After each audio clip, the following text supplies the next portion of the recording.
Kalau you guys tak bayar pun, I akan tetap buat free of charge.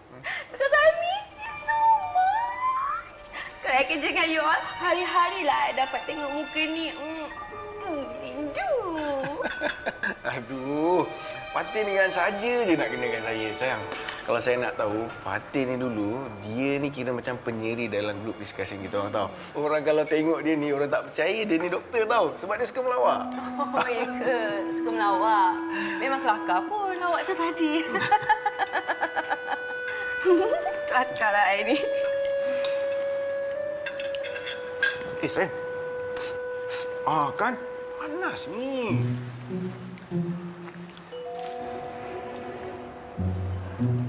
Okey. Saya ni kan boleh tak kalau sebelum minum tu rasa dulu buatnya panas betul tadi melecur lidah. Baru kau tahu betapa sayangnya Kuzari pada aku. You still the same, Ri. Mia Adriana, you tahu dulu pun macam tu. I nak makan itu dia tiup. Sejuk pun kadang-kadang dia tiup sampai I rimas. Ri, I miss you, Ri. We are such a great and sweet couple dulu. Couple? Apa? Ri, tak baiklah you ni. Kenapa tak cerita dekat Mia Adriana? Lah manis